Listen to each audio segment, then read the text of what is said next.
Hello, everyone. I'm Dijon, And I'm Aiara. and welcome to the Mustardcast, the podcast about the art of storytelling and how it's used across different mediums. Make sure that you like, comment, and subscribe if you want to see our channel grow, and to click the notification bell so that you're notified when we post. As usual, we'll start with media we're consuming. Aiara, you can start. Okay. So for starters, Castlevania, but like who isn't watching Castlevania right now? Uh um I've been playing a lot of Paper Mario, like the first Paper Mario. Get ready for Thousand Year Door, even though it doesn't come out until next year. Ugh. I've also been playing a lot of the Castlevania games. Right now I'm playing through it's one of the GBA ones and I can't remember the name right now and it's killing me. Give me a second. Uh, it's either Order of Ecclesia or Aria of Sorrow. One of the two. I can't remember. No, I remember now. It was neither of those. It's Harmony of Dissonance, which is one of my favorites. So that's really exciting. I'm gonna play through the other GBA ones after I finish that one. Uh, that's about it. I've been mostly catching up on my game backlog because I know when the Super Mario RPG remake drops in November, that's all I'm gonna be playing. Cool. Um, I watched The Continental, which is a prequel series for John Wick, but Ooh. I feel like it's missing the point of what makes John Wick interesting. And the world of John Wick Mhm. and the whole giant spy network in the universe is interesting. The problem is this show is it's being a drama, and it's like John Wick is like the great one of the greatest action franchises ever because it's like non-stop action. So if you're gonna make a Right. series based in that universe, it needs to be nonstop action, and there's not nearly enough action in this series. And when there is, it's nothing spectacular. So it's disappointing, and I don't really plan on watching any more of it. Um, I watched the Super Mario movies, like Bros movie again, since the Mhm. first time I saw it in theaters. It's a good movie. Like we said before, a good movie is just it's not spectacular. It's a Mario movie. It did what it needed to do to be a Mario movie, but I still stand by the fact that it could have been better, and Mhm. that I don't like using the excuse of it's just Mario as like why it shouldn't be better or it didn't need to be better. It doesn't need. I should say it doesn't need to be better, but it could have been. It could have been. Mario can have a narrative, like Yeah. I also rewatched Guardians of the Galaxy Volume 3. I rewatched both of these because reaction YouTube channel I watched posted like reactions of it, so I did full length with them, and it was a good time. Sex Education season 4, the final season, is up on Netflix. I watched the first, I think, 3 episodes. And yeah, Sex Education is a great show. Have you ever watched Sex Education? I've heard a lot about it, just never sat down and got to Yeah, watch it. it's about uh, these kids in uh, somewhere in Britain in high school. Um, just going through high school shenanigans, and the main character, his mom is a sex therapist, and a lot of her knowledge has been imparted down to him, and he becomes like a sex therapist in his school, helping kids with their various problems. And yeah, it's a very fun show. It sounds like a good time. I also been rewatching Vox Machina for the same reasons. Ooh. I rewatched Mario and Guardians because the reaction YouTube channel Blind Wave was watching it, and I'm doing full length with them, so I'm watching it a third time. I like got 2 episodes left in the second season. Um, Nice. but yeah, also still watching Batman the Animated Series. Watched 2 episodes Saturday. Literally, I watch 2 episodes every Saturday. Again, Blind Wave. I watch. They're easily my most watched YouTube channel. um, and they're going through Batman Animated Series. So what I'm doing is there's 2 different orders to watch the series in. Mhm. There's the order in which they aired, which is the order that they have them on HBO, and then there's the order in which um, they made them, which is the order that they originally wanted to release them in, and that's the Right. order I watch it in. Is the I forget what they call that version. The I forget, but yeah, the order I watch it in is the one that they were made in. Um, and yeah, I just prefer that order. I feel like it makes more sense. It spreads things out a little bit more instead of I feel like the release date order kind of puts too many of the big episodes or the best episodes too close to each other. Um, Mhm. but yeah, after season 2, which I'm close to finishing, season 3 only I think it only has one order. Um, So yeah, it's been a good time. I like Batman. Watching every Saturday, like Saturday morning cartoons. It's great. Uh, I also watched Bleach and Jujutsu Kaisen last night. Both still going strong. Great animes. Um, Again, Castlevania Nocturne as well. We'll get to that Right, right. in a little bit. And finished up Fiona and Cake. Have you watched any more of it or finished it? I didn't get a chance to. I was really busy this week. Yeah, right. Well, moving on to animation. Did you manage to check out the trailer I sent you for Scavengers Reign? I did. So I saw this trailer, a trailer for this a while back, and what drew me in was the art style, which is very Mobius inspired, if you know who that is. Hmm. And yeah, I feel like a lot of video games lately have been. There's been a couple video games that came out that have a Mobius type art style. Um, that anybody watching, if you don't know what that is, just Google it. Mobius is art. If you don't recognize the name, once you look it up, you'll see it and go, "Oh yeah, I've seen this before." Either you've seen their art or you've seen their influence on other things. Hmm. Oh yeah. Yeah. But the description of the show is after their deep space freighter is damaged, the stranded crew of the Demeter must fight to survive on a beautiful yet dangerous planet. In this surreal sci fi animated series from creators Joseph Bennett and Charles Hootner, the remaining crew of the damaged interstellar freighter ship find themselves stranded on a beautiful yet unforgiving alien planet where they must survive long enough to escape or be rescued. But as the survivors struggle to locate their downed ship and missing crewmates, their new home reveals a hostile world allowed to thrive without human interference. Featuring lush, visually stunning animation, Scavengers Reign presents a wholly unique view of the consequences of unchecked hubris and humanity's eternal desire to conquer the unknown. It premieres October 19th on Max, it's the day before Spider-Man comes out. Oh Um, wow. and yeah, it looks very much like a sci-fi horror and thriller. It looks fun. Hmm. It looks very fun. So moving on to uh, Netflix dropped Zero One, their anime live stream event where they talk about all their not all their animation stuff, specifically their anime and anime adjacent stuff. Um, Right. First, we're gonna start with Devil May Cry, which was announced here at this. I forget when I don't have these in order. I just put them in my notes. And yeah, it's Right. animated by Studio Mir, the Korean animation studio behind The Legend of Korra, Nice. and executive produced by Adi Shankar, the who's also the executive producer of Castlevania, the anime series. Nice. And yeah, Hideki Itsuno, the creator of Devil May Cry, is supervising. And there's no disclosed release date yet, but I assume you saw the trailer, or teaser as it was. Yep. Sure did. And yeah, the animation wise, it looks incredible. I like the Dante design. It looks like a mix of literally every single one of his designs except maybe the second one. Even because his design in the second game is one that most people consider to be the best. They might be saving that one. But yeah, it looks good animation wise. It does. Based It like does. based on a little bit we have, we see the pistols he's using aren't ebony and ivory. So Hmm. this likely takes place before Devil May Cry 3. And also this isn't like canon with the games, it's its own separate universe. So don't expect it to be like in line. But I don't there's a weird thing where I don't know why people when something gets adapted always assume off top it will for some reason be related to the thing it's adapting. I'm like, no. Right. Like that's never my first assumption. My first assumption is always it's its own separate thing.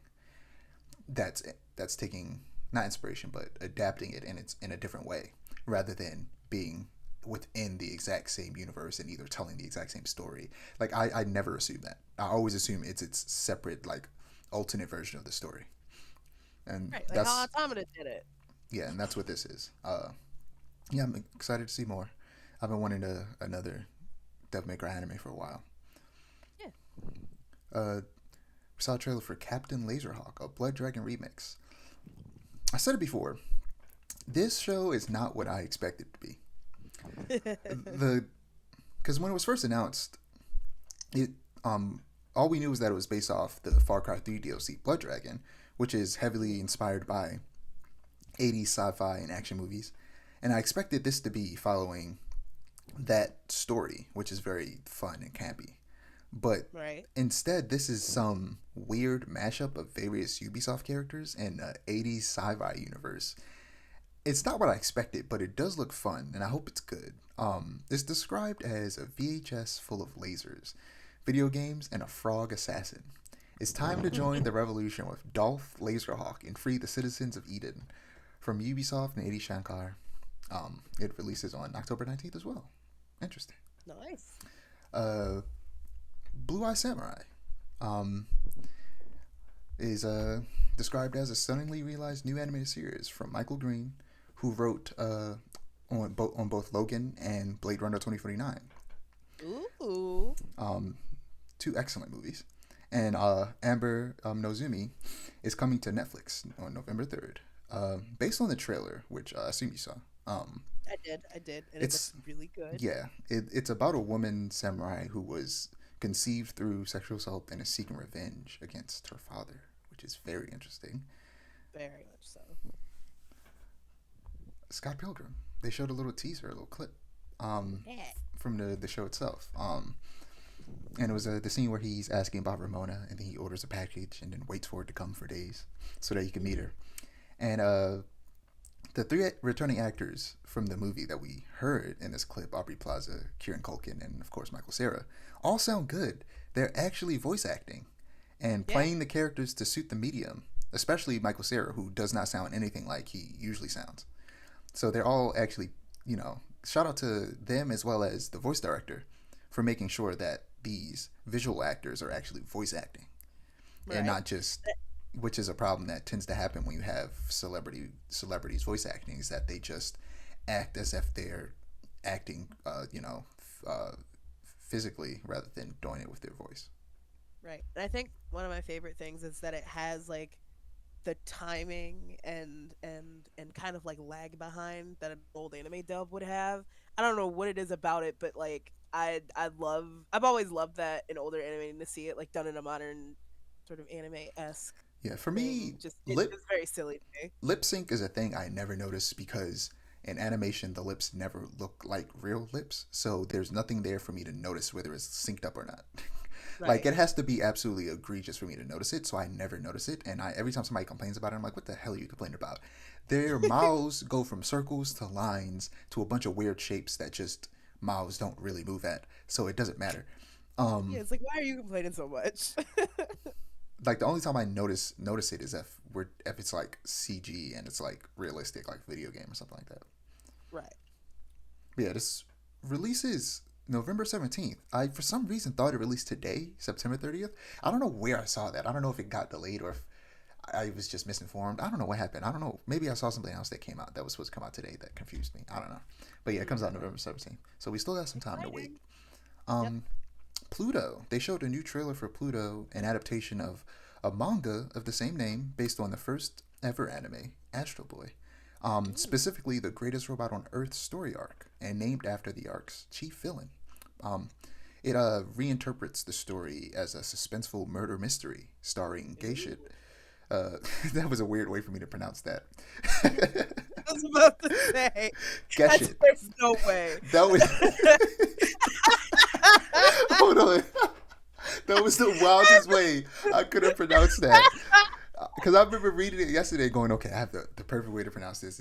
I was going to say Geshit, but for some reason I said gay shit. But anyway, Pluto reinterprets that Astro Boy arc as a suspenseful murder mystery starring Geshit, a Europol robot detective trying to solve the case of a string of robot and human deaths. It releases October 26th this year, and it will consist of 8 hour-long episodes, which Oh is a wow. rarity when it comes to animation. Yeah. Anytime there's something animated and the episodes are longer than 30 minutes, I'm like, wow, that's incredible. Like Arcane episodes are like 40 minutes. Mm. But yeah, you ever watch Astro Boy? The Um. original? No, I watched like the movie that came out. Yeah, the CG movie. I saw that. I got that on Yeah. Blu-ray. I have that on Blu-ray. It's on Netflix too. I've been meaning to rewatch it. A lot Right. of people Right. don't like it. I haven't seen it in a while. I liked it, but I watched it when I was a kid, so who knows? My opinion might change. Yeah. But I was about to say I did too, and I didn't have any context for what an Astro Boy was, yeah, so I was just I like, this movie's watched the original anime growing up because it played on fun. Toonami. Ah. That'll do it. So yeah, and like, what is it? Like similar to like samurai movies, how they took inspiration from westerns. Like Mhm. Astro Boy took inspiration from like Disney cartoons from back then. Right. So you know, it went in a circle of Yeah. anime being inspired by Western cartoons, and then vice versa. You know, and we're back here, where Yep. Netflix has this whole thing full of things that are very much Western animations, but are called anime and are Yep. taking a lot of inspiration from anime. But yeah, next is Masters of the Universe Revelations Season 2. I don't know if it was announced Yay. before or if this is the official announcement, but they announced it with a clip, which is weird. I feel like if you have enough animation done to do it to show a clip, you could have just given us a trailer. But you know what? They might not Right. have the music and enough voice acting for a trailer, so never mind. That makes But yeah, I'm glad there's Season 2. And in the this teaser, He-Man is fighting Scareglow with his father. And last season ended with the tease of a She-Ra villain. So I can only hope that they worked out a deal to get her in this show. Because I really like, how are you gonna have a sequel to that universe without having She-Ra, who's right. such a big part of the universe? And it's really it's because it's a rights thing. And I talked about it in the Barbie episode because Mhm. Maytel, I think they have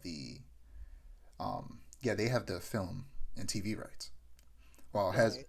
I think it's Hasbro has the um, toy rights. Hmm. It is actually DreamWorks that has the cartoon, TV, and movie rights to She-Ra, and Mattel has the toy rights to both She-Ra and He-Man, and Mattel also has the movie, TV, film rights to He-Man, but not She-Ra. Correction. So yeah, it's it was a Complicated. similar thing to like how Spider-Man, excuse me, Marvel sold Spider-Man to Sony. Right. But yeah, moving on to Tomb Raider, the Legend of Lara Croft. I've heard a little bit about this before, but forgot about it. And it's Mhm. based specifically off the recent Crystal Dynamic trilogy. And Oh. the show stars Haley Atwell as the voice of Laura, and will be released sometime in 2024. Haley Atwell she did voice her as well, but she played. Uh, why am I forgetting the character's name? She played the love interest in the first Captain America movie. I can't remember her character's name right now. But Mm. yeah, that's interesting. I hope it's good. I like Yeah. Tomb Raider. Same. I need another good live action Tomb Raider movie. I just need that in my life. Like the what is it? The creator or the one of the writers on Lovecraft Country. Have you ever watched Lovecraft Country? I didn't get a chance to, but I heard I a was lot yeah. I about was it. I've seen you've heard about it. One of the writers on that, I don't know if she still is. I hope she still is trying to get a Tomb Raider series made for Amazon.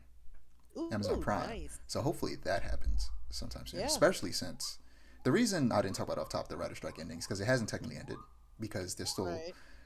SAG still hasn't gotten what they needed, even though the Right. WGA has. So until SAG does, I'm not going to say the writer strike's ended. Last, they actually didn't show this for some reason. I don't know why. Omnimusha uh, is a video game that I discovered recently, coincidentally, but is also getting a anime adaptation on Netflix. Ooh, nice. It's a Capcom game, and it is at least I believe so.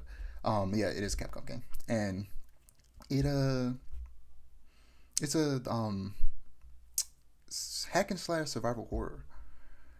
It's like Ooh. Resident Evil if you were a samurai, and it came out in the PS2 era, so it also has fixed cameras like the Resident Evil games. So it's Mhm. very interesting and it looks cool. And there was like a remaster collection released a few years ago, so I've been Nice. considering checking it out. And then I randomly Anime. discovered that it's getting anime, but the anime is nothing like the games because the games, from what I've seen, has like monsters and stuff. But Mhm. I mean, it's literally called Onimusha. Oni means demon. Um, Right. but this one is more. This has nothing to do with like monsters and demons. It's described as it's directed by Takashi Miike. This ambitious series will focus on Miyamoto Musashi, who is modeled after Toshiro Mifune, the Japanese film icon known around the globe. This is the beginning of an intense series full of realistic action in which Musashi's blade slices through evil as he traverses a land plagued by poverty. This is, I believe, based off of a true story, and they're making the character look like a very famous actor who played that real person in a movie Right. years ago. And I'm like, this is not what I expected after seeing what the game is. That's what So I'm saying. it's Very very, interesting yeah, direction to take it. it's a very different direction, but I don't know, it looks interesting. If I hear good things, I'll check it out.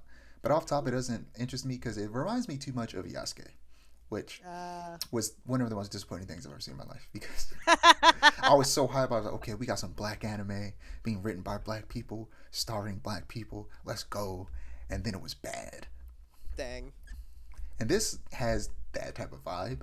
And I'm not one to hate on CG anime, but this is animated in 3D and it looks all right, but nothing spectacular.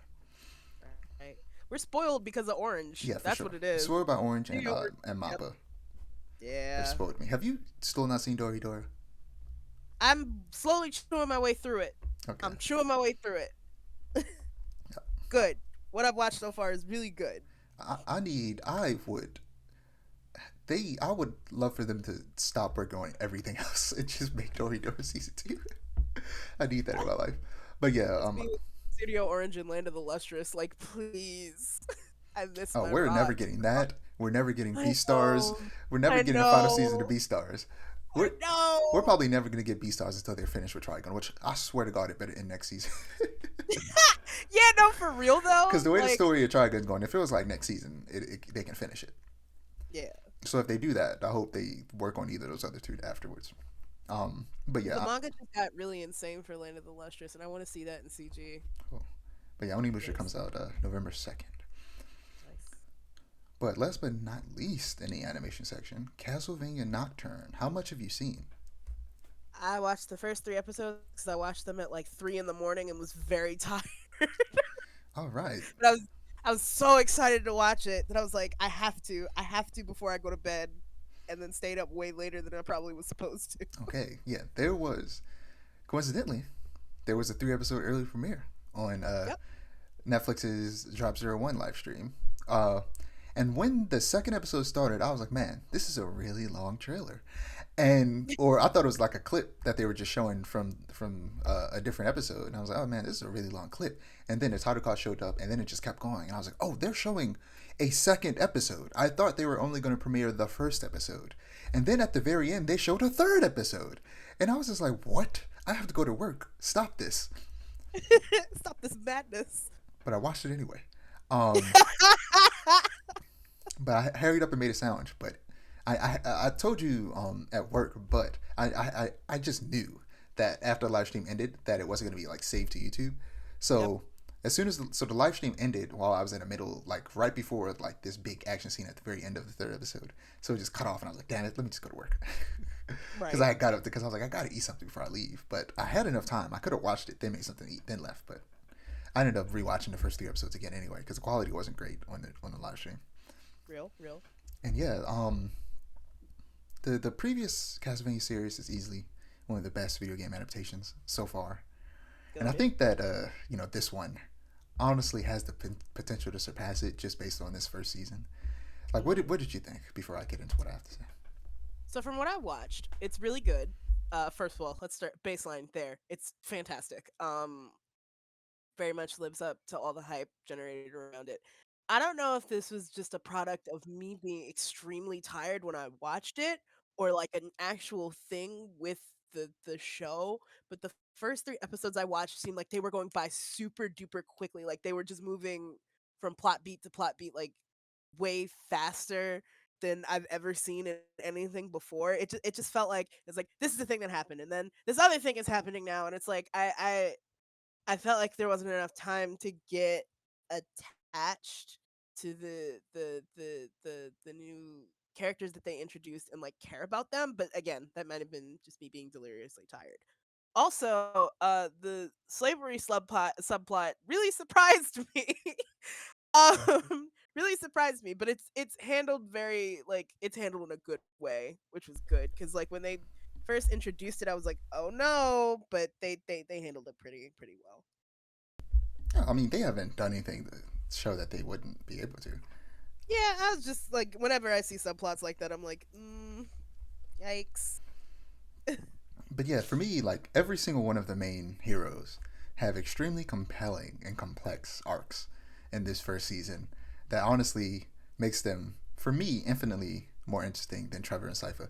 Not Alucard, I love Alucard, but Right. he's my favorite character, still is. I love Alucard. Real. Um, Real. but Trevor and Cypher in the third season, I always talk about how the pacing in the third season is not great, and a big Mm-hmm. part of that is due to them trying to give Trevor and Cypher, why did I say Cypher? Trevor and Cypher some attention, and the reality is they just have nothing interesting. They have nothing interesting going on. Whereas with this one, every one of the main heroes are very very interesting and have a lot going on. Yeah. Granted, this is the first season. You could say the same thing about Trevor and Cypher in the first season. And they do go through some pretty big arcs this season that leads me to go like, okay, where are they gonna go next? Right. But like, on the other hand, this series has the opposite problem with the villains, where the villains were easily the best part of the first series. Mm-hmm. This time around, the villains are fun, but they aren't nearly as interesting. Yeah. I watched all of it, by the way. I'm not gonna spoil it though. Real. Real. But we are gonna get into spoilers for the first 3 episodes. So spoiler alert for the first 3 episodes. For me, this series is, or this first season for me was 5 out of 5. It was great. It was perfect. Well, nearly perfect. It was fantastic. And Richter is a perfect combination of Trevor and Cypher, not only in design, Definitely so. but also in personality. And you know, he has the carefree spirit of Trevor. He's always cursing, and Right. he has Cypher's kindness. And yeah, that intro was wild. Absolutely I was low insane. key the first time I watched it. I was so bad. I was like, Richter, what are you doing? Get on the Right. boat. She could have beat him, but you messed it up. I feel like she would have beat that man, and he ruined it. Definitely would have. Definitely would have. Also, unrelated. All the women in this season are real fine Oh, for no look, reason. let me tell you something. Look, Drolta. Right. That black lady. Right. Yup. Her fits go crazy the whole series. They You go haven't seen all of them insane. yet. Because her fit, what is it? She shows up at the beginning of the second episode, murdering people, and I'm like, bruh, why is she so fine? What's happening now? Why did they Like, like? Hold on, because like one of the people making this is either black or very much attracted to black women, because right. they just drew the finest black woman in the world and gave her the best fits known to man No, for real. for And I'm no like, reason. And I'm like, this is taking place during the French Revolution. Where is she getting these clothes? it's like I know I'm supposed to hate her because she's a villain and terrible, but like, she good had lord. horse hoof boots that was like heels without the heel, and They it went was great. insane. But yeah, it's insanity. But I love the way they weave African folklore into this version of Annette's story and abilities. Same. You know, adds a lot of life to a character that in the games is mostly mentioned in passing and was a damsel in distress in Rondo of Blood. So they're doing a lot more with the character this time around, which you know who Annette is. You've played the games. Spoiler Yeah. again. Spoiler. We're spoiling the first 3 episodes, but right now for a short period of time. So skip like a minute. I'm gonna spoil game stuff where Annette is Richter's like wife or something. Girlfriend. Yeah, girlfriend. Yeah. So like that's happening. That's a thing that's gonna happen eventually. Um, so interested to see how they built that up. Yep. But yeah, I can't say too much about Maria and Tara's story, which it gets interesting. That's how I'll leave it at that. I want to overhype it. Because I was about to say, like I like Maria. Don't get me wrong, she's great. It's just like she's not as interesting to me as Richter and Annette Oh, currently. she's But I feel like that's just because I don't know enough about her. yeah, she's not for me either. But you know, you get to know her a little bit more later. That'll make it a little bit more interesting. But yeah, the core theme of this season is revolution and freedom, with Right. you know, the slavery and French Revolution plot, as well as something else that will happen later that you'll see. Because Boy. I mean, someone died at the end of the third episode, didn't they? I believe so. Yeah. Yeah. Okay, I'll make sure I wasn't spoiling that for you. Well, name the person that died before I see it. What's his name? Oh, What's Edouard. his name? Yeah, Edouard. Okay, because I didn't want to say who died, and then you're like, I didn't see that episode, Desha. But yeah, they killed Yeah. my man, Edouard, They killed with his Edouard. beautiful He was- voice. No, for real. He was so sweet. And then like okay, so real big spoilers. I just feel like I should do a disclaimer because it really shocked me seeing him. First of all, the way they turn bot corpses into night creatures in this season was like it was so it did something to me because I'm like I'm so used to seeing Forge Masters from the first Castlevania anime where it's like it's this whole process, but it's like they've mechanized it, and I'm like, whoa, that doesn't mean good things. But then like during that fight at the end of episode 3, I think it was, where it's like Annette sees him and the whole Oh like yeah, because I was yeah thinking he died in episode 3. No, but he died at the end of episode 2, and then 2 yeah. he came back in episode 3. You're right. I forgot about that. Yep, and then like the look of shame and the it ugh. And also the thing with Because the Abbot, like they go episode ahead. 3 is when we got Annette's backstory. Yes. But the thing with the whole thing with the Abbot being a Forge Master, that didn't really surprise me because from the minute he came on screen, I'm like, oh, you're bad. You're doing something that you're not supposed to be Yeah, doing. I can tell. He had that Castlevania villain air about him. You know what I'm talking about. yeah.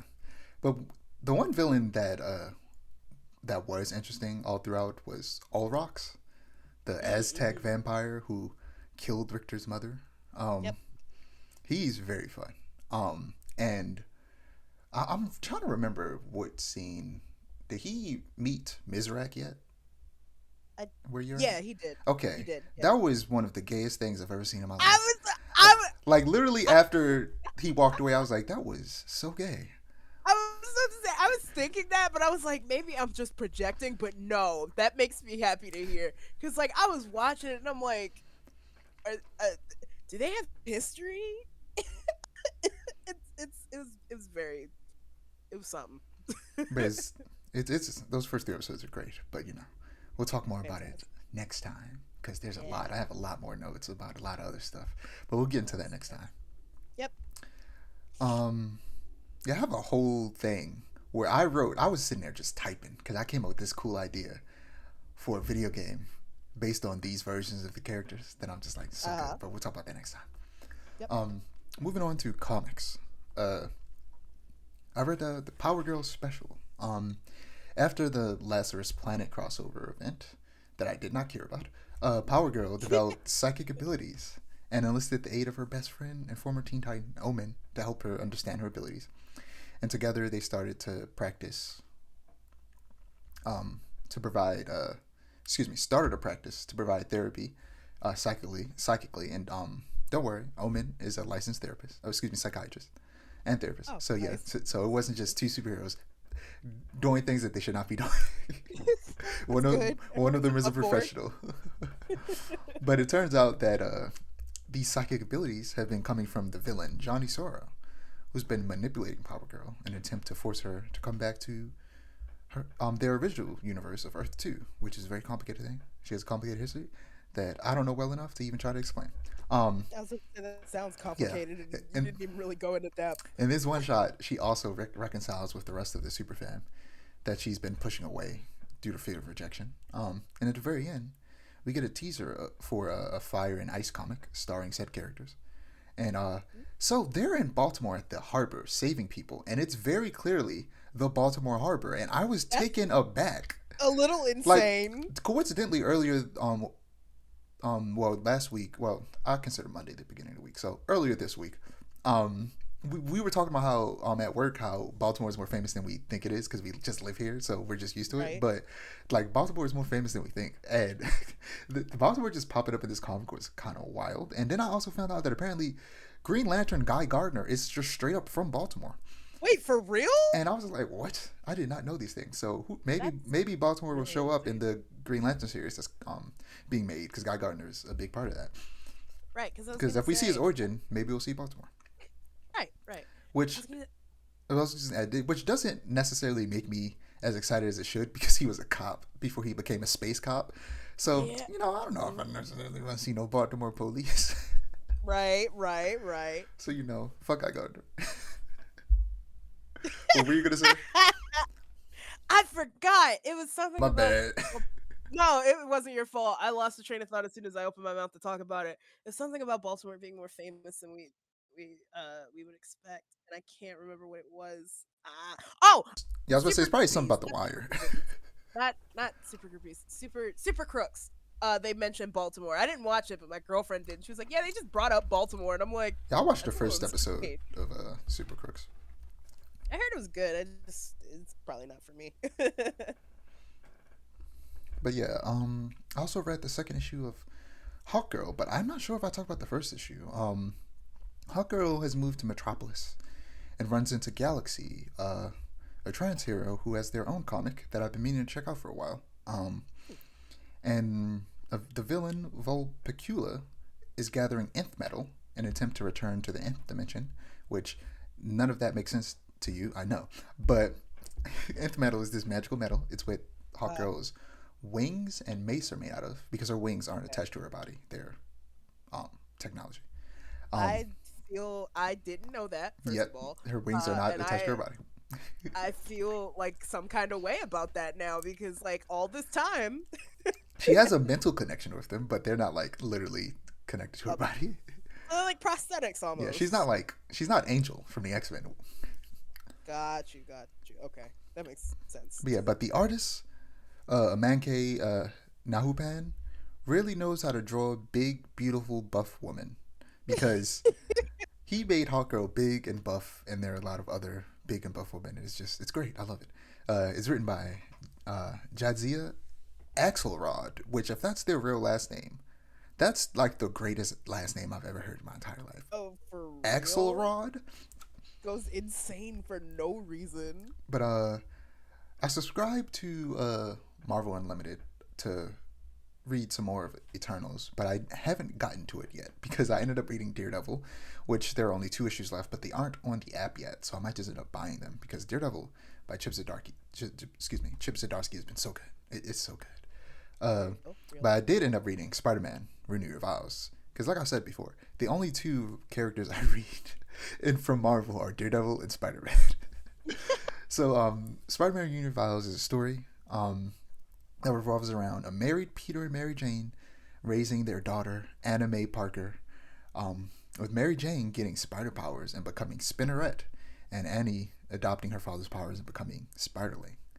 But this is the second Spider-Man story where Peter tries to live a normal life as a father, and as a result, all the other superheroes die. Oh. And I'm like, why do you guys keep doing this? Like, other heroes don't need to die for Spider-Man to be happy. Why? Like, look, I know I made jokes about Spider-Man having to go through it, get it out the mud, okay? Have a rough and tumble life, okay? But not this bad.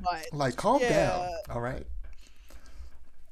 Dark Knights of Steel finally finished up. It took forever. The release schedule was sporadic, so they would release like once every like 3 months. It was wild. Oh, wow. But yeah, it's finally over. The medieval DC story, and it was great. I know I said before, like early on, I was letting people taint my view of it, but nah, it's good. Forget y'all. Dark Knights of Steel is good. I'm not gonna let y'all tell me otherwise. I highly recommend it. It's its own isolated thing in this medieval version of the DC universe. That's very, very interesting. Where a lot of dynamics are very different. Like I like this art. Yeah, the art is so good. I don't know if Dan Mora draws all of it, but he draws some of it. Dan Mora is probably the greatest comic book artist ever. He's probably my favorite artist. I've said it before. Every character he draws the best version of that character I've ever seen. Especially when he redesigns a character. Oh my god, he's so good what he does. Yeah, Dark Knight Steel is good. Kagura Bachi is a new manga by Takeru Hokuzono, where the main character, Chihiro's father, is killed for the 6 magical swords he forged, sending Chihiro down a quest of bloody vengeance. There have been a lot of memes about this manga becoming the greatest of all time, floating around the internet. Yeah, that's why I started laughing, because I just saw all the images. You know the image, the guy, and he's holding the... Yeah, and I just saw all the ones that I've seen on Twitter. They flash by in my mind so quickly. Yeah, and some people are like, man, people are putting unrealistic expectations on this man. I'm like, this man, like, I'm gonna be real with you. This man submitted a comic to Shonen Jump. Shonen Jump is a very prestigious manga publisher. Yeah. Those, Oh, what? I just said the word. I hate my brain works. But my brain expectations. My brain just loves to forget things at crucial moments. Those expectations were on him the moment he submitted it. Right. Okay, so like I get I get what they're saying, and they're not wrong. But like he submitted and got accepted to Shonen Jump. The expectations were always going to be high, my guy. They just were. I'm sorry. Like maybe They only produce Peak, it's not allegedly. it's not fair, but it's just what it is. Yeah. I mean, they got some mid stuff because there was a bunch of Oh random yeah, new manga that have absolutely. come out recently that I see and go, I do not care about that. Um, so One Piece, the first 108 chapters are free on the Shonen Jump app, which covers everything that the live action anime did, which is really cool that they do that. American comics, take note. Uh, Whenever a movie comes out, like I said at the beginning, while everybody's trapped in their seats waiting for the movie to start, have somebody say like, okay, these are the comics we took inspiration from, and then have all of those comics be free on your apps, and then people will read them, like them, and then want to subscribe and read more. Do this, and also lower the price so that people are more likely to subscribe. But yeah, I read the first chapter, never read it before, and yeah, it was good. First chapters are usually long as hell. It was like 50 pages. Right. Oh boy. But I've watched the first episode. I know what the story was. It's good. It's One Piece. Right. But every Right. time I think that I'm going to read it or watch it, I remember how much I have to read and watch, and then I stop. So I'm not sure if I'm gonna read all 100 chapters because I was thinking that I was like, you know what, I'm gonna read One Piece from the beginning and then I'm gonna catch up. But there's over 1,000 chapters. I don't know, man. And it'll be so much faster for me to read it than to watch it. But like, it's a lot. Still a life commitment, yeah. It's just a life commitment. It's gonna take me the rest of my life. Right. But yeah, One Piece is good. If you want to check it out, first 188 chapters free. Nice. Boom. Speaking of One Piece, moving on to TV and film. Did you finish up the live action? Nope. Well, did you watch any I'm more waiting of for it, my friend. or was that it? I'm waiting for my friend. He's like, "Don't watch it without me," and I'm like, Okay. "Okay." But I Yeah. remember now that you saw all of the Sanji episodes, right? Yes. Like upwards to where he joins the crew. Yes. So, was it Arlong shows up, and Hmm. the music that plays whenever he shows up is called "Who's Hungry," and it's just straight up Fishman trap music. It's Yeah. so It was. wild. Like, I don't like the music in this series, but that is the one song that I'm like, it's fire every single time and it's so funny because they really took the racism allegory and ran with it and just straight up made the fishermen black people. Yeah. It's so funny. Very Every time he funny. walks into the room, trap music just starts playing. When it But first yeah, happened, I'm like, "Ain't no way this is the actual soundtrack that they chose for this." but yeah. Also, the music I played when Sanji was fighting was good too. Little Very jazz. good. I like some Very jazz. good. They need more music like that. The rest of it, I don't like it. But Right. Ahsoka episode 7 was boring as hell, and it is the penultimate episode. This is one of the most boring penultimate episodes I've ever seen in my goddamn life. It was Ooh, not that's a not a good it was sign. it was not a good episode. Like everything else was good. The episode before it, which I haven't talked about, it was good. Some big reveals happened. It was a little slow, but it was still fun. But this one was just like they were trying to do interesting and big things, but the execution just wasn't great. And I was just like, what's happening? Y'all better not fumble the last episode, because I'm gonna be upset if they fumble the last episode. But that's all I got for TV and film. If you don't have anything, I don't either. Nope. so moving on to video games. Yeah. We're gonna start with Hideki Kamiya leaving Platinum Games. Very insane. I was Yeah, one of the few people who got to see his announcement on Twitter because I'm not blocked. I'm not either. Because I remember when I saw him tweet something, I was like, damn, I'm not blocked. That's crazy. Um, Right. but yeah, low key, I wouldn't be surprised if he low key got fired. But Yeah.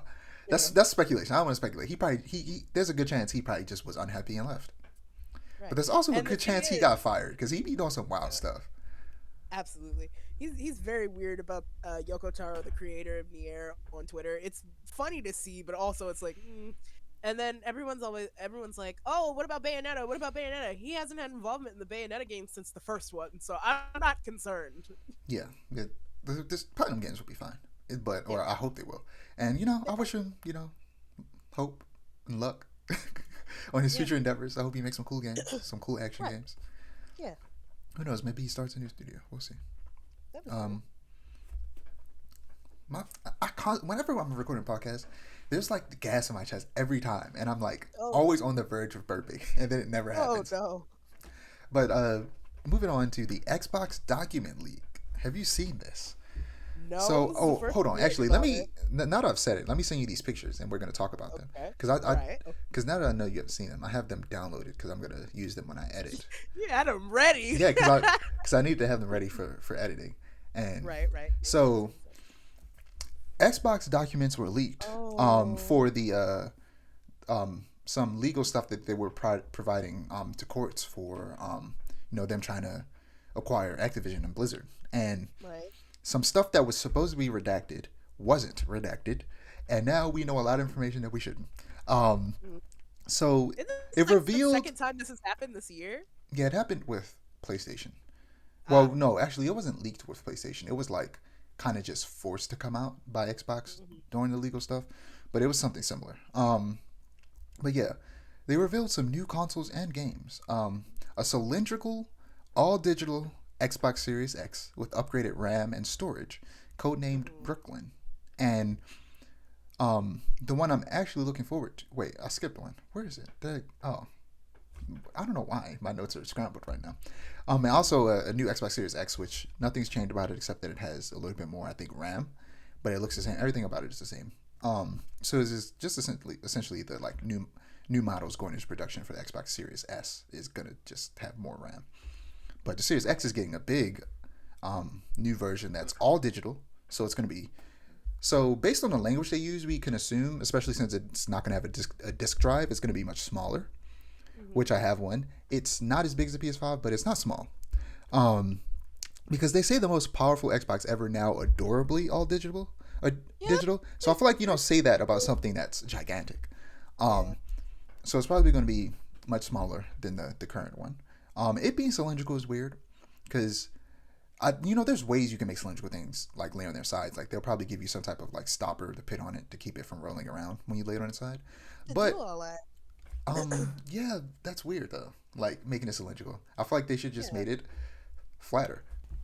Hexagonal or something like not a tube. Like I absolutely love the way the Xbox One S looks. The white, it's well, they have a black version too, I think, but it's essentially the Xbox Series S that you see right there. The Mhm. Xbox One S looks just like that, except it has a disk drive, and because of that, it's a little bit bigger. Like Ah, literally gotcha. from the like circle at the top of it, it has that, except that it's white instead of black on the Series S that I gave to my brother. It's easily, that is probably my, in terms of design, my favorite game console ever. Like I'm Really? talking about more than any PlayStation, and I love PlayStation way more than Xbox in terms of like games that they have on it. But in terms of design, I like the PlayStation designs. Maybe not the original PS3. PS3 Slim looks nice though. But I Yeah. like the PS5 design, despite how weird it is. The PS4 design is fun.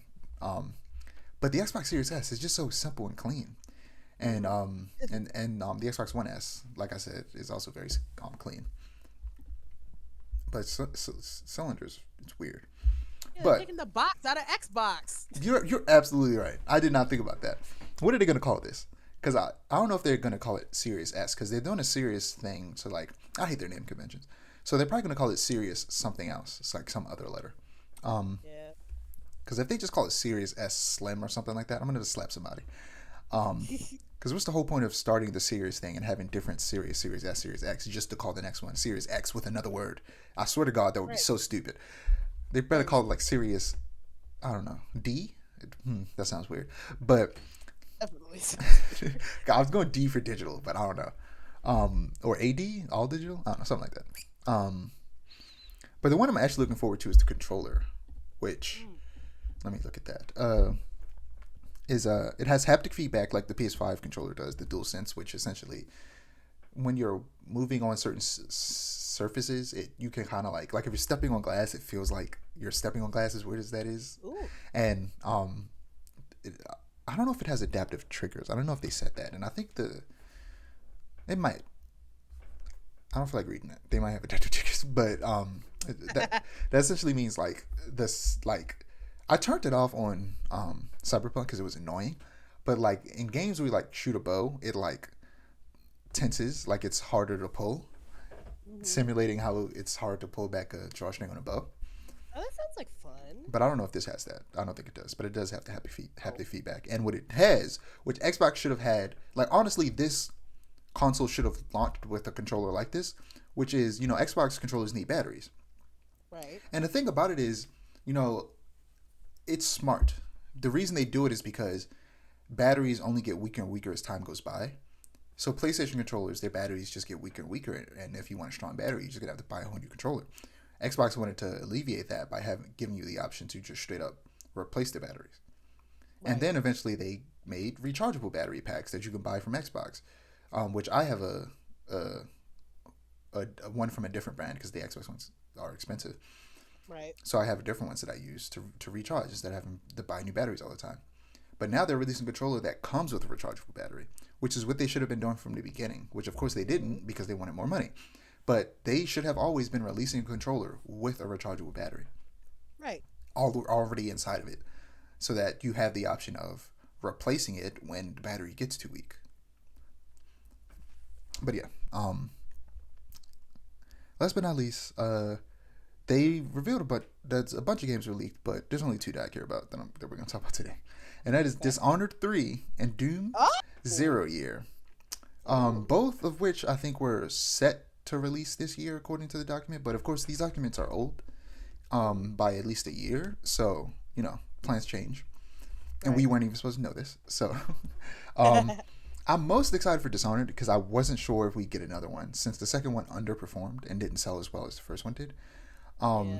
Despite how great those games are, they are not bad games. Like if you watch reviews, every review was like, "These are the greatest stealth games I've ever played in my goddamn life."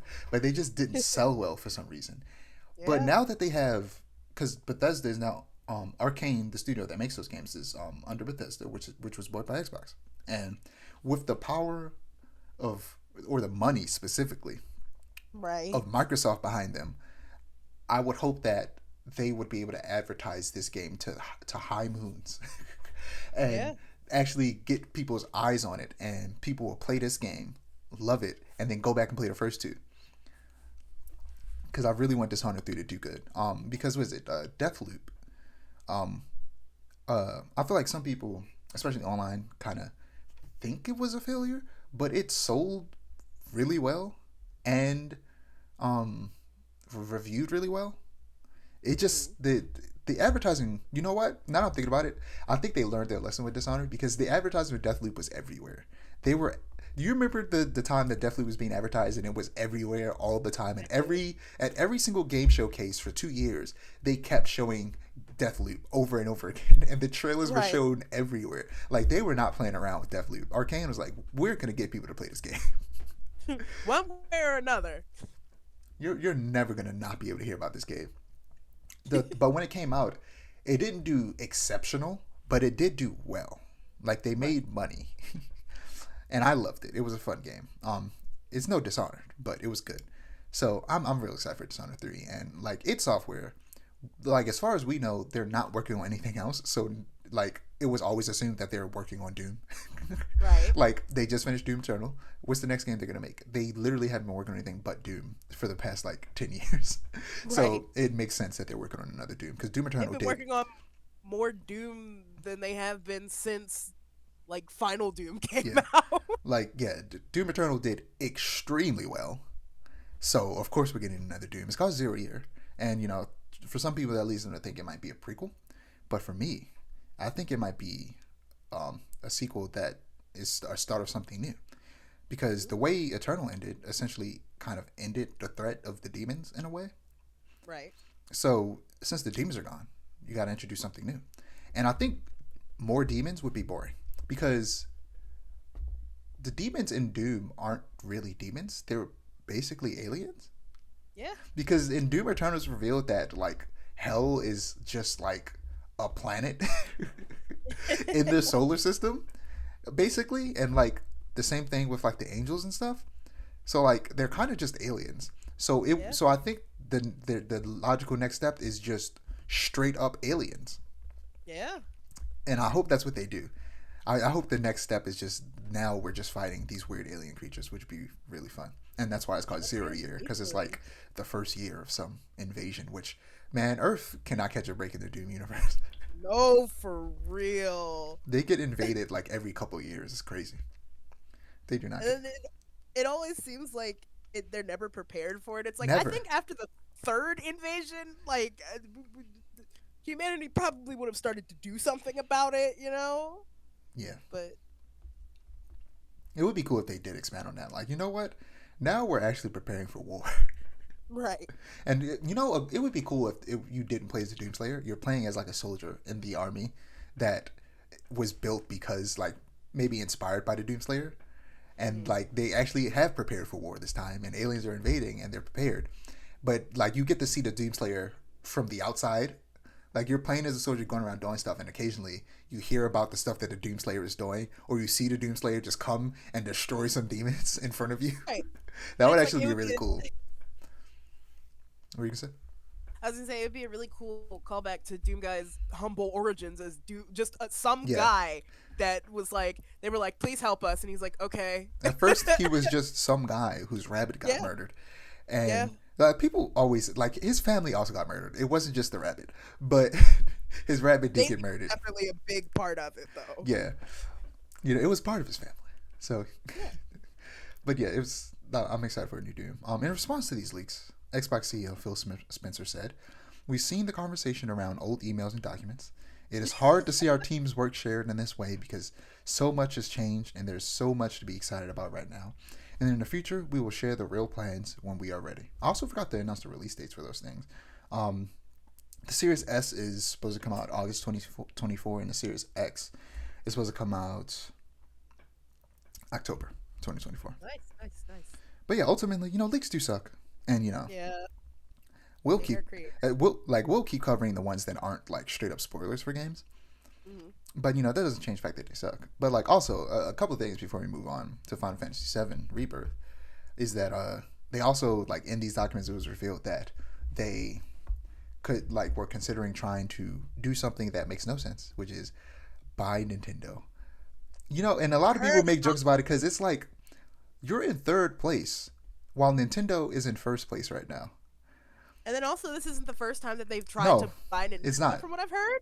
Yeah, From what I've heard, they tried before and were literally laughed out of the room, and yeah. they're trying it again. And it was also kind of in the way it was worded was that they might try a hostile takeover, which is wild. hmm Which I hope that's not a thing that they do. Right. I think, but a lot of people said maybe it's just like it's his job to at least try, because there are people above him who are just like you got to do something.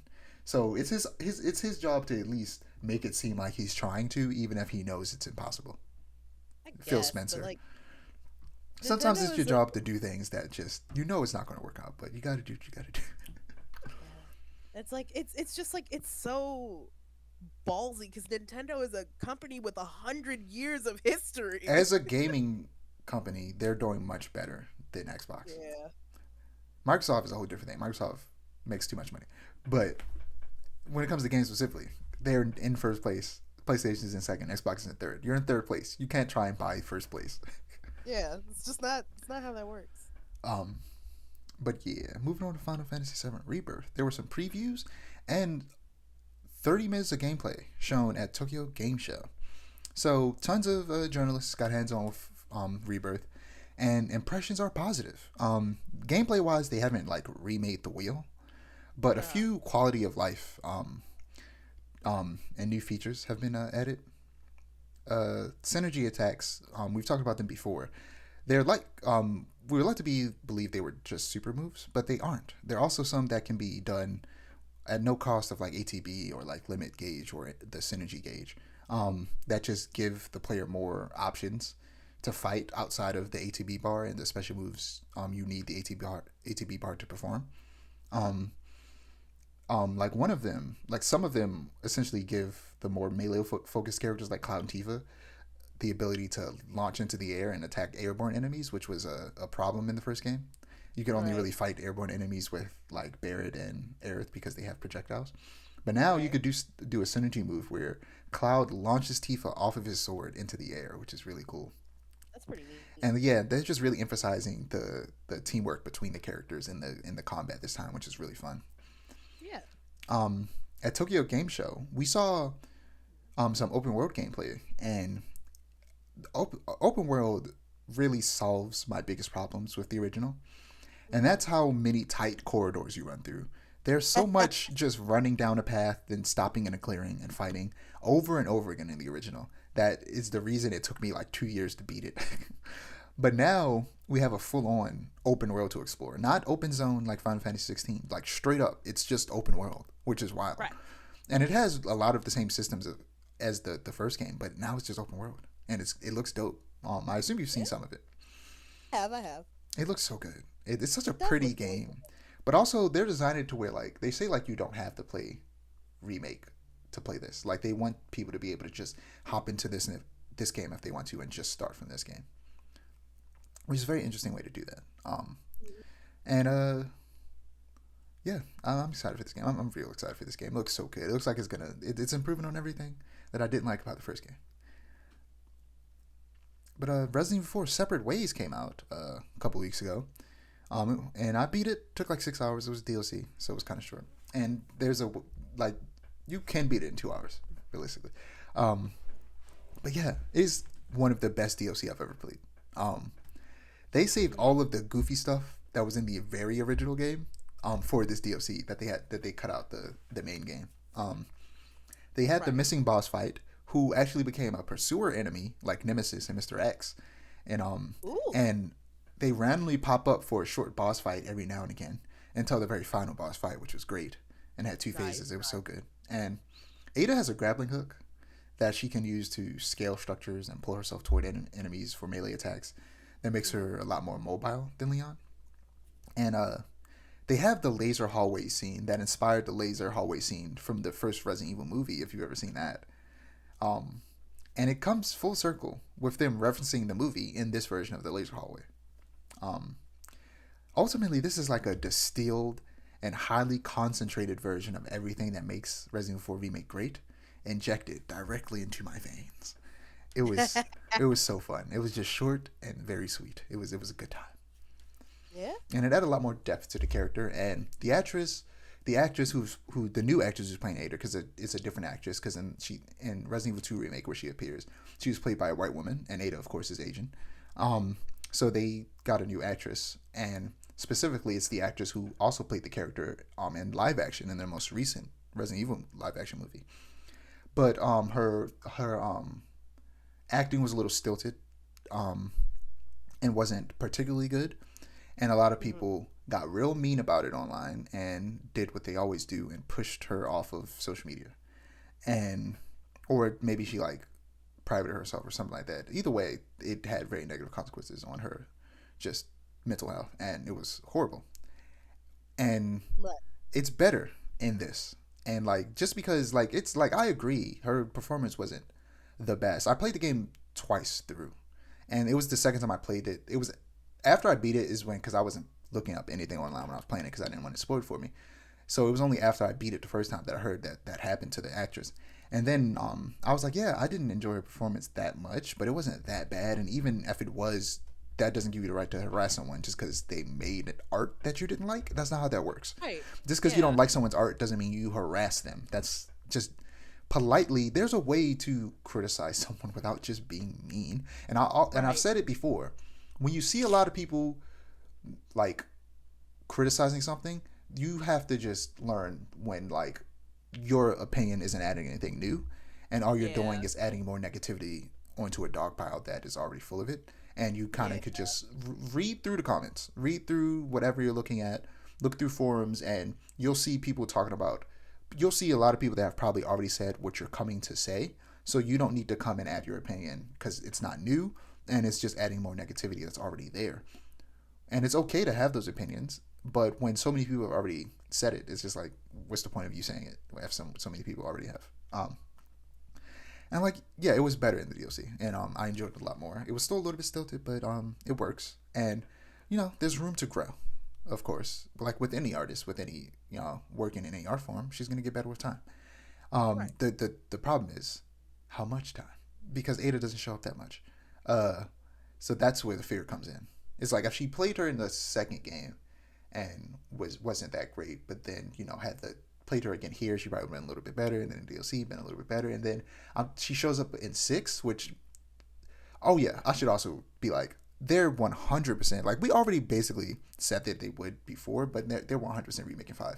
The way the story ends in the DLC is like uh, Wesker is a really big part of it because she's working for Wesker in Resident Evil 4, and he shows up a lot, and he also is a character in the Mercenaries mode, which is like um a mode where you just go around shooting stuff as one of the as several of the characters. You can play as Luis, Leon, Agent Krauser, which is one of the bosses in the game, and stuff like that, and just run around shooting enemies in this kind of like arcade style thing. And he added Right. Wesker to it, and he has his powers.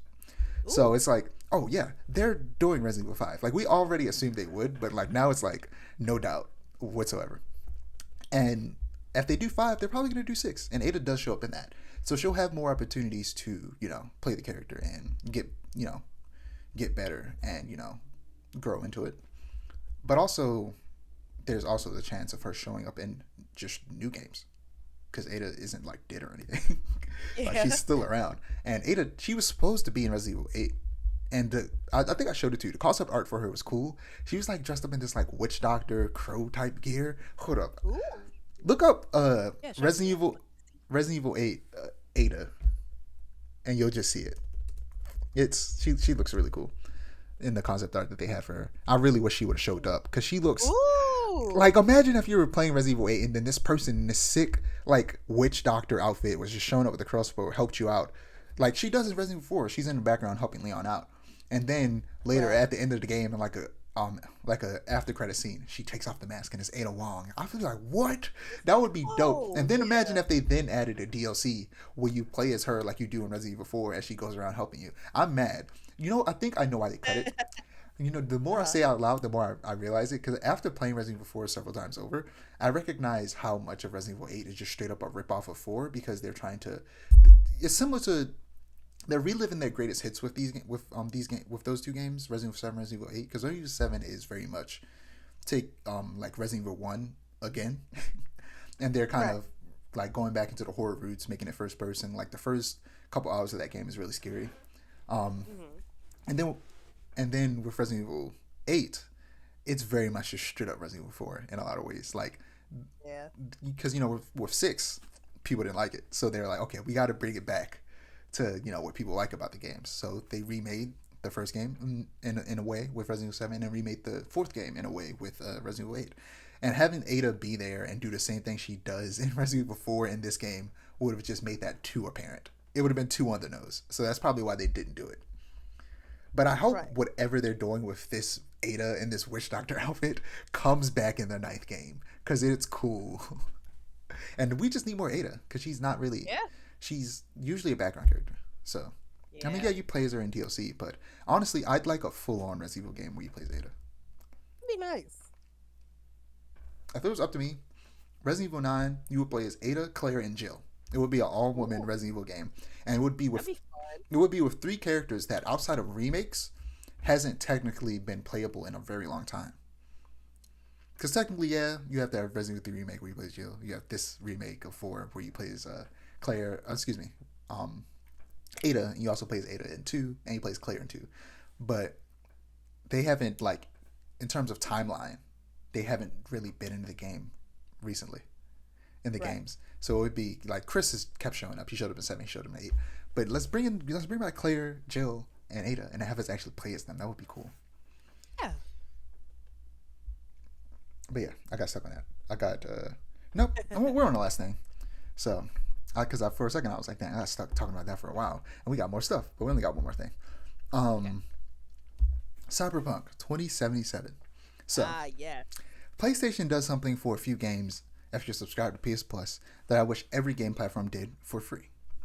It allows you to demo games for a limited a limited period of time, usually 5 hours, depending on the game. And the time, of course, should vary depending on the game.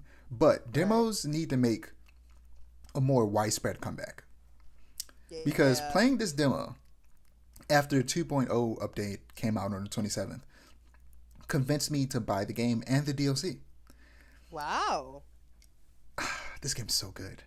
Because I got sucked in after 5 hours. When the title card finally appeared after this big mission, it was just it's hard to describe. The gameplay was just plain fun, but as we approached the title card, the plot got thicker and thicker until we hit this huge turning point with the introduction of Keanu Reeves himself, Johnny Silverhand. And Keanu Reeves is amazing as Johnny Silverhand. I was led to believe that he was a textbook example that we talked about earlier of like a celebrity casting that just doesn't pan out and is very stilted. It's not. He plays the role of an anarchist rocker perfectly, and it does not feel like any character I've ever seen him play before. Ooh. Like, he's legitimately just a really good voice actor in this, and he also did mocap. So like, yeah, it's amazing. Johnny Silverhand is a great character. But yeah, there was a period of time after the title card where I just didn't have a car due to story reasons. It got destroyed, and it was getting fixed, and I didn't have enough money to buy a new one, and it sucked because I was just running around the city, and it's a very like if this was a real world, it'd be fine because it's a very walkable city. It's kind of like New York in that way, but like without a vehicle, it's hard to explore. But once I finally got a car, I got enough money to buy a car. It was really fun exploring Night City. But honestly, I enjoyed exploring the Badlands desert outside of the city more, weirdly enough. At the beginning of the game, you can choose between 3 life paths: Nomad, Street Kid, and Corpo. And I chose Nomad, which means I started in the desert after leaving my Nomad clan when they merged with another one. So Nomads are scrappy and resourceful people who pride themselves in their strong family dynamics, forming clans that function similarly to small communities. There's one character that I fell in love with named Panam, who is also a nomad, and that I'm desperately trying to romance. But so I randomly looked it up to be like, okay, would it even be possible? Because I heard a long time ago that some of the romances are locked behind, like, depending on which gender you choose for the character, which I think, I mean, I think it's fine. I don't know, man. I feel like it's fine if they're gay, but I'm like, don't make them hard straight. Right. Because I usually when I make a game, I make a female version of myself every time. I usually do that. Right. And I did that this time, and I'm like, I did a little bit of research to randomly to see, okay, would it even be possible? And I think I only saw it one place, and then every other place didn't mention it, so maybe it doesn't matter which gender your character is, but I hope Panam isn't just into guys, because I'm like, don't do this to me. Don't do this to me. I need her in my life. Real. But yeah, the combat is really fun. Naturally, at the beginning, I was a little confused and tried a little bit of everything. But once I figured out what I liked, I spec'd into reflexes and cool, which reflexes increases like your sword skills, and cool increases your stealth skills. So I basically became a ninja and just stopped using guns, and I mostly use a sword, and it's great. Like, anytime I pull out a gun, I low-key just get slowed down and get shot a lot. So I'm just like, if I pull out my sword, I can block bullets and move really fast. And also, there's the ability to, like, enhance yourself with, like, robot parts. Oh, my God. I could talk about this game all day. The world is just so interesting. This is why they made an anime, which is also canon to the game, because there's a mission. It takes place a year, the Edge Runners takes place a year before the game.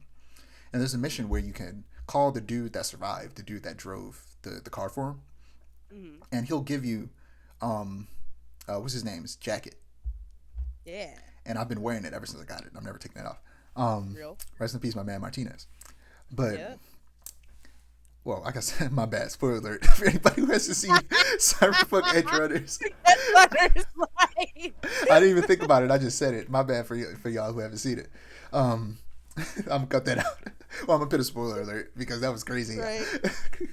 The casual spoilers. They're probably somebody watching this on the second episode like, damn, son, I didn't know he died. Right. He didn't just die. Everybody. No, I'm joking. But that's not even true. Not everybody died. But yeah, it's so fun. It's hard to describe how fun it is. I downloaded the DLC last night, and I'm going to finish it before the last mission because it changes the ending, from what I understand, and also it's essentially what happens in that area is meant to take place in the middle of the story. Like it's not meant to be done like directly after the story. I think whatever happens at the end of the game kind of definite. So yeah. Sense. I kind of did it late because I didn't realize it because I think I looked up something about that, and then somebody mentioned that the last mission was called Nocturne. I was like, okay, cool, and I didn't realize how much of the game I was playing because I'm playing, and then next thing you know, there's this really big moment between Johnny and the character, and then he's like, yeah, go do this thing for me, then we go do that other thing, and then I see the name of the mission and it says Nocturne, and I'm like, huh? And then I paused, and this was like 20 minutes after I downloaded the DLC. And then I paused the screen and I see there's a little indicator at the top that tells you how much you have left in the story. And it says 90%. And I said, huh? What do you mean? And I realized I've been playing this game for 10 hours every day. And that's Oh. how that happened. Because I'm like, this doesn't make any sense. I haven't been playing this game that much. Yes, I have. Whenever I'm See, not now you have one. whenever I'm not You want. working or eating Uh huh. or Uh huh. sleeping, I'm playing the Uh game. huh. Oh. See, now you're making me want to get it and play it because I have very mixed feelings about um, Cyberpunk. I'm not. It was discounted on PlayStation, so it's probably already also discounted everywhere else too. Um, Nice. it was $31, but the thing is, the way they get you is that Hmm. the DLC is like $29 or something like that, or like Wow. $25. So it's like Uh huh. the combined purchase of the DLC and the game is just the It's just price of a the, full game. I was going to say retail game. It's just the price of a retail game. So I mean, you could just buy the base game and then wait for the DLC to get discounted. Right. Or if you Right. have the money or you just want to, you could get both. But at the very least, play the base game. The 2.0 update, like drastically changes the upgrade system and makes it so much simpler and more fun, Hmm. from what it was originally. And so, to explain a little bit before we wrap up how it works is that I tried at the beginning to do a little bit of net running, which is kind of like hacking. And at first, Right. I didn't think I wanted to do it because I thought it would be too cumbersome. But Hmm. it's not. It's actually very easy. They literally call it quick hacking. And Oh. you just hold R1 on the controller Hmm. or the right bumper, and like time slows down, and you just select what you want to do, and you could Uh like huh. hack people and like impair their vision so they have a hard time aiming, or like set them on fire if they have like cybernetics and stuff. It's really cool, and I'm like it's hard for me to really just talk about this because there's so much cool stuff that I just want to talk about everything. Like I started talking about cybernetics and then started talking about something else. Like you can upgrade your Right. character's internals. I started talking Ooh. about edge runners because that's a big part of that story. That's why I got Hmm. distracted. And Right. I can double jump because I have like enhanced tendons or something. Uh huh. And I have the Sand Devastan, which is the thing that Martinez has in the show, which like slows down time and has him. Well, he moves regular speed, but everybody else moves slower. Well, technically, he's moving faster. And other Right. people were moving really fast, and I was like, "Why is this person moving so fast?" And then I scanned them. I was like, "Oh, they also have a Sand Devastan, and that's why Ah. they can move so fast." But the Sand Devastan is cool, especially works great with a sword, because you're moving regular speed. Uh huh. Well, I keep saying that because the way it's described when you read it is that everybody slows down and you move regular speed, but in reality, it's you moving faster than everyone else is moving their regular speed. That's how it works Yeah. technically. Um, and Gotcha. with the sword, I just slow down everything and just run around and murder everyone. I kill everything in like two sword swipes.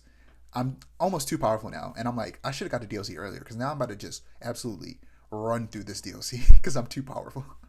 Real. Because Real. I think I'm almost max level in reflex, which is the sword skills, and I'm same thing with cool. There's a whole section of it that you can kind of that I ignore that has to do with stuff that I'm just like, I don't use shotguns and SMG, so it doesn't matter. Uh huh. That's not true actually. I just recently started using a lot of shotguns, but it's just so fun. And like I would advise just other than reviews, don't watch anything and just go into it Right. blind because it's so Okay. good. It's so good. It's Real. so Real. fun. And the thing Bet. is, the reality is, this is what the game has always been. The only thing that was different was, of course, the upgrades. There were some small, not small, but kind of integral mechanics that weren't great and needed to be tweaked and made better. And then it was just glitchy. It was buggy. But in terms of story, the thing that was always there was the story and a lot of the gameplay mechanics. So Hmm. this really some gameplay mechanics also changed also, but they essentially refined it, and it still isn't what they promised. which makes sense because just the executives over at CD Projekt Red kind of just messed them up, and they weren't able to make the game the way they should have. Um, but we talked about it before. A sequel was announced, so they're making another game, and Oh, nice. that game is likely going to have everything that this game didn't have plus more, which is great. Nice. And I'm not going to pre-order it as much as I would love to because I was already burned by CD Uh-huh. Projekt Red, and as good as this game was, and I'm sure the next one will be better, I just I still can't fully trust the people above the developers who tell them what to do that they're going to learn their. I can't trust that they've learned their lesson and that they Right. won't have them release a half finished mess again. So I'm for Right. sure this time going to actually wait for reviews for the second game before buying it, but I'm almost certain I'll probably like see reviews the day of and then pre-order it that night and pre-download and play it at midnight like I usually do. But I'm still gonna wait for reviews. Um, but yeah, stuff that wasn't there was like they promised you would be able to like customize vehicles like you can in like GTA. Like there's some stuff that like a lot of things like this was meant to be kind of like a RPG GTA, and Mm. it is, but not at the same time because there's stuff you can do in GTA that was supposed to be in this that you can't like customize your vehicles just straight up. You can't do that in this game, but Right. that's something I really want into next games because specifically, and you can tell it probably was supposed to be a big mechanic because the nomads specifically, there's this thing with them where like vehicles are really important to them. So it's like it feels like you should as a nomad be a really good mechanic and be able to make this really cool customized vehicle, but you can't. Uh, So I hope that's something they add in the next game. And I'm just curious into how they're going to expand the map itself, if they even are, which I assume they will, because usually that's what they do with right. open world games.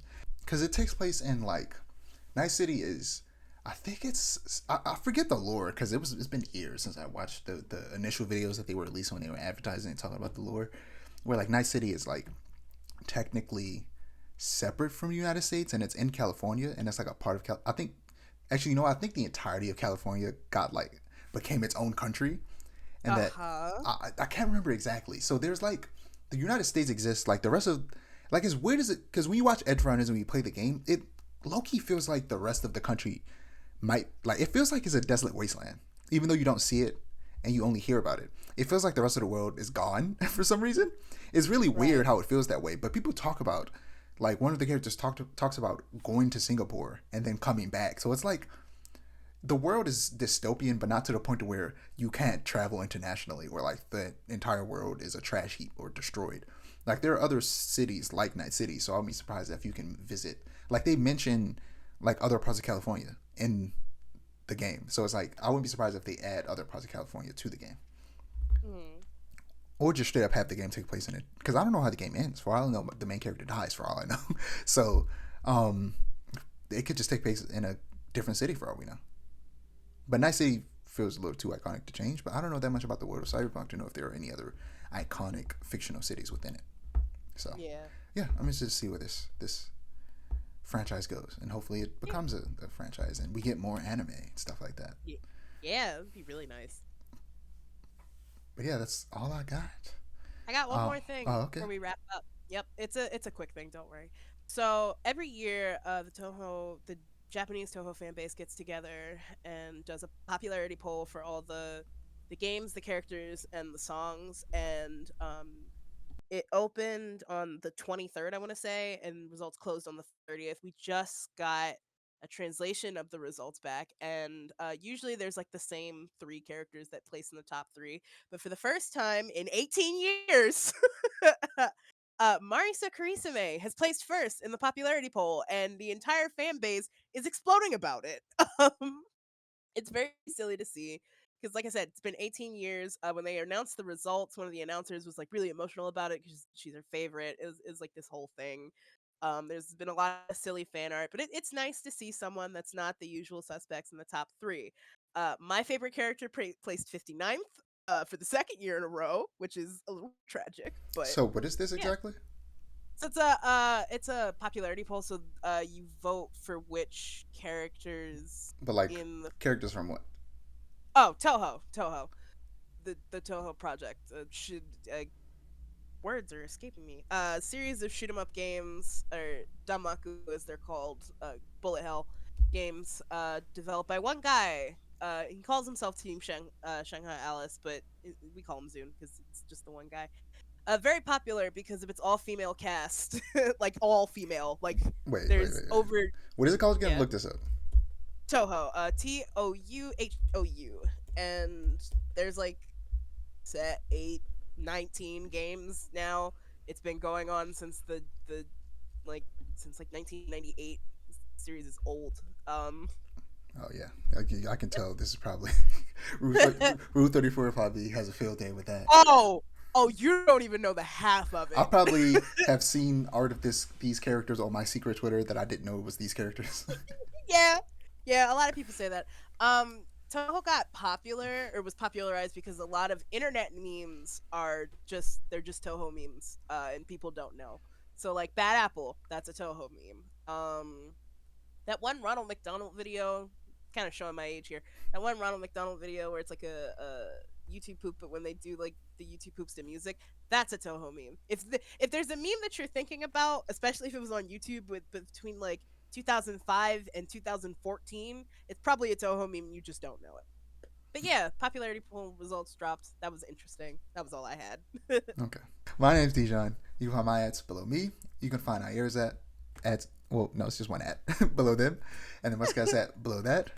Don't forget to like, comment, and subscribe to our channel if you want to see more storytelling content, and to click the notification bell so that you're notified when we post. Okay, I've said it clearly Yay! instead of mumbling. Peace. Peace.